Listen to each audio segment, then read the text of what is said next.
అదే RTV app వార్తల్ని క్షణాల్లో చదివే అవకాశం ఉంటుంది. ఒక న్యూస్ పేపర్, ఒక టెలివిజన్ ఛానల్ మీ చేతుల్లో ఎప్పుడూ ఉంటాయి. బడ్జెట్ పై మాటల యుద్ధం కొనసాగుతుంది. నిన్న కేసీఆర్ బడ్జెట్ పై కూడా స్పందిస్తూ ఇది అంతా కూడా ట్రాష్ అని కూడా చెప్పడం జరిగింది. త్వరలోనే ఈ బడ్జెట్ పై చర్చల సందర్భంగా చీల్చి చెండాడతామన్నటువంటి వ్యాఖ్యలు కూడా చేయడం పట్ల కాంగ్రెస్ పార్టీ ఎమ్మెల్యేల రియాక్షన్ తెలుసుకుందాం. చెప్పండి, నిన్న బడ్జెట్ అంతా కూడా ఉత్తి ట్రాష్ అని కూడా కేసీఆర్ స్వయంగా చెప్పడం జరిగింది. రేపు చర్చలో మిమ్మల్ని చీల్చి చెండాడుతా అంటున్నారు, ఏమంటారు? దాదాపు 2 ఎన్నికలు జరిగినాయి. అసెంబ్లీ ఎన్నికలు జరిగినాయి, పార్లమెంట్ ఎన్నికలు జరిగినాయి. ఈ 2 ఎన్నికల్లో కూడా కేసీఆర్ పార్టీని ప్రజలు చీల్చి చెండాడి ఈ రాష్ట్రంలో ప్రజాపాలన కావాలి, ఈ రాష్ట్రంలో రైతు రాజ్యం కావాలి, రైతు పాలన కావాలి, రైతు సంక్షేమం కావాలి అనేటువంటి కోరిక ప్రజల్లో ఉంది. కాబట్టి ఆనాడు కాళోజీ అన్నట్టు తెలంగాణ కోటి రత్నాల వీణ కావాలని చెప్పేసి ప్రజలు కోరుకున్నారు. కాబట్టి ఈరోజు కాంగ్రెస్ పార్టీకి అధికారం ఇచ్చింది. కాంగ్రెస్ పార్టీ అధికారం ఇచ్చిన తర్వాత ఈరోజు కాంగ్రెస్ పార్టీ ప్రవేశపెట్టినటువంటి బడ్జెట్ అది రైతు బడ్జెట్. ఎక్కువ వ్యవసాయ రంగానికి 50% బడ్జెట్ ని కేటాయించడం అంటేనే మా చిత్తశుద్ది అందులో స్పష్టంగా కనిపిస్తుంది. కేసీఆర్ తనే స్వయంగా నేను రైతు బిడ్డను, రైతు కష్టాలు తెలిసిన అనేటువంటి డైలాగులు కొడతాడు. కాబట్టి ఈరోజు రైతు ప్రభుత్వం వచ్చింది, రైతు సంక్షేమాన్ని కోరుకుంటుంది, వ్యవసాయ రంగానికి పెద్ద పీటేసింది. దీన్ని చూసి ఓర్వలేక, దీన్ని చూసి తట్టుకోలేక అవాకులు చవాకులు వెళ్తాయి. 6 గ్యారంటీలతో కూడా కాంగ్రెస్ పార్టీ అధికారంలోకి రావడం జరిగింది. వాళ్ళ బడ్జెట్ లో చూసినట్టయితే 6 గ్యారంటీలకు ఏమి ఇచ్చారని కూడా చెప్తున్నటువంటి పరిస్థితి. 6 గ్యారంటీలకు చాలా స్పష్టమైనటువంటి బడ్జెట్ ని పెట్టినాం. ఈరోజు ఉచిత బస్సుకు దాంట్లో బడ్జెట్ లో కేటాయించడం, 200 యూనిట్ల కరెంటుకు బడ్జెట్ లో కేటాయించడం, ఆ తర్వాత అనేక స్కీంలకు ఒక్కొక్క రంగానికి ఏ రంగాన్ని కూడా విస్మరించకుండా బడ్జెట్ కేటాయించడం. దాంతో పాటు వ్యవసాయ రంగానికి పెద్ద పిటిషన్. ఇవాళ కేటీఆర్ చెప్తూ కూడా మేము పార్లమెంట్ లో ప్రాతినిధ్యం లేదు, మేము ఎంపీలం లేం, కాబట్టి మా లోటు కనిపించింది. కాంగ్రెస్ పార్టీకి 8 మంది ఎంపీలు ఉన్నారు, బీజేపీ నుంచి 8 మంది ఎంపీలు ఉన్నా కానీ గుండుసున్నా ఉన్నటువంటి పరిస్థితి కూడా చెప్పారు. పార్లమెంట్ లో తెలంగాణ ఉద్యమం అప్పుడు కూడా నీకు ఎంపీలు ఇచ్చినా నువ్వు కొట్లాడింది తక్కువ. పార్లమెంట్ లో తెలంగాణ బిల్లు పాస్ అవుతున్నప్పుడు కొట్లాడింది, ఫైట్ చేసింది కాంగ్రెస్ పార్టీ ఎంపీలు. అప్పుడు మా రాజగోపాల్ రెడ్డి అన్న గాని, పొన్నం ప్రభాకర్ గాని వీళ్ళు కొట్లాడిండ్రు. ఈ జిల్లా మంత్రిగా ఉన్న కోమటిరెడ్డి వెంకరెడ్డి అన్న తెలంగాణ కోసం రాజీనామా చేసిండ్రు. కాబట్టి ఆ రోజు కూడా మీరు చిత్తశుద్దిగా బిల్లు పాస్ అయినప్పుడు కేసీఆర్ ఎక్కడుండు? ఆ రోజు కొట్లాడింది, ఫైట్ చేసింది, గాయపడ్డది కాంగ్రెస్ ఎంపీలే కదా. కాబట్టి కాంగ్రెస్ ఎంపీలు ఇప్పటికీ 2 రోజులుగా కొట్లాడుతున్నారు, ఫైట్ చేస్తున్నారు, ధర్నా చేస్తున్నారు. తెలంగాణకు జరిగినటువంటి బడ్జెట్ లో జరిగిన అన్యాయం మీద మాట్లాడుతున్నారు, ప్రశ్నిస్తున్నారు. మరోవైపు బీఆర్ఎస్ ఎమ్మెల్యేల బృందం కూడా ప్రాజెక్టుల బాట పట్టింది. అక్కడంతా కూడా ప్రాజెక్టులు 1,00,000 టీఎంసీల నీటిని కూడా తట్టుకున్నాయి, ప్రాజెక్టు దృఢంగా ఉందని కూడా కేటీఆర్ చెప్తున్నటువంటి 1,00,000 కోట్ల రూపాయలని ప్రాజెక్టుల పేరుతోని ఈ రాష్ట్ర ప్రజాధనాన్ని దుర్వినియోగం చేశారు.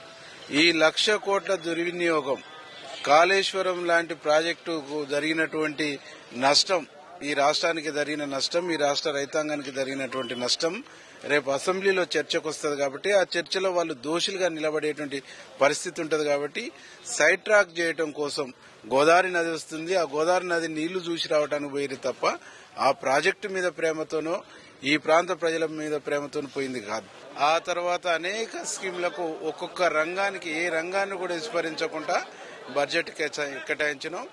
దాంతో పాటు వ్యవసాయ రంగానికి పెద్ద పిటిషన్. ఇవాళ కేటీఆర్ చెప్తూ కూడా మేము పార్లమెంట్ లో ప్రాతినిధ్యం లేదు, మేము ఎంపీలం లేం, కాబట్టి మా లోటు కనిపించింది. కాంగ్రెస్ పార్టీకి 8 మంది ఎంపీలు ఉన్నారు, బీజేపీ నుంచి 8 మంది ఎంపీలు ఉన్నా కానీ గుండుసున్నా ఉన్నటువంటి పరిస్థితి కూడా చెప్పారు. పార్లమెంట్ లో తెలంగాణ ఉద్యమం అప్పుడు కూడా నీకు ఎంపీలు ఇచ్చినా నువ్వు కొట్లాడింది తక్కువ.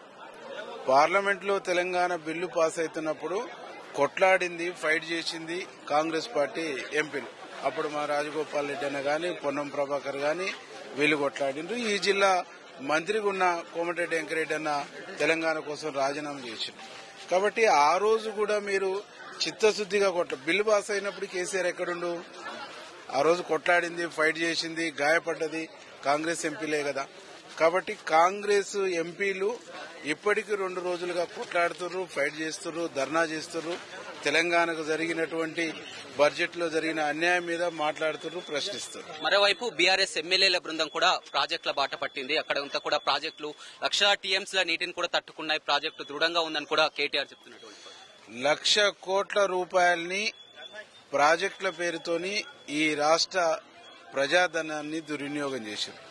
ఈ 1,00,000 కోట్ల దుర్వినియోగం, కాళేశ్వరం లాంటి ప్రాజెక్టుకు జరిగినటువంటి నష్టం, ఈ రాష్ట్రానికి జరిగిన నష్టం, ఈ రాష్ట్ర రైతాంగానికి జరిగినటువంటి నష్టం రేపు అసెంబ్లీలో చర్చకు వస్తుంది. కాబట్టి ఆ చర్చలో వాళ్ళు దోషులుగా నిలబడేటువంటి పరిస్థితి ఉంటుంది. కాబట్టి సైడ్ ట్రాక్ చేయడం కోసం గోదావరి నది వస్తుంది, ఆ గోదావరి నది నీళ్లు చూసి రావడానికి పోయింది తప్ప ఆ ప్రాజెక్టు మీద ప్రేమతోనో ఈ ప్రాంత ప్రజల మీద ప్రేమతోనో పోయింది కాదు.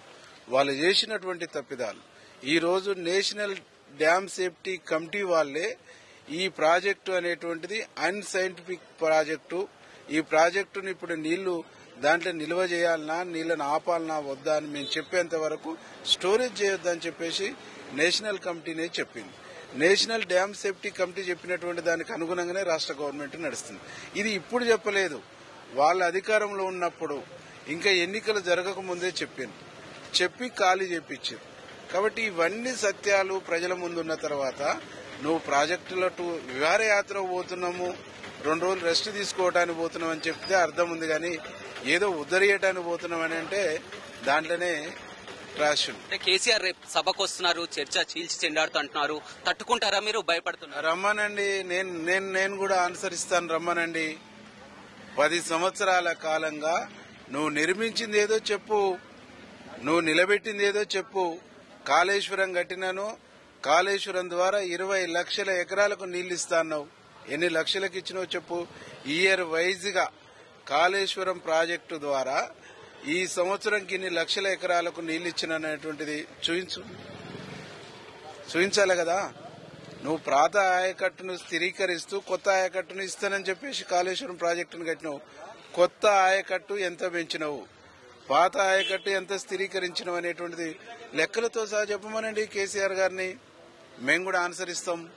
రైట్. కేసీఆర్ మాటలకు ఎవరు భయపడరని ఆయన చీల్చి చెండాడుతూ అలాంటి వ్యాఖ్యలు సరైనవి కావాలని అసెంబ్లీలో చర్చకు సిద్దమని భయపడే ప్రసక్తే లేదని కూడా ఆ ఎమ్మెల్యే వేముల వీరేశం చెప్తున్నారు. Over to studio. మరిన్ని వీడియోస్ కోసం ఛానల్ ని సబ్స్క్రైబ్ చేయండి, లేటెస్ట్ అప్డేట్స్ కోసం వాట్సాప్ ఛానల్ ని ఫాలో చేయండి అండ్ లింక్ డిస్క్రిప్షన్ లో ఉంది.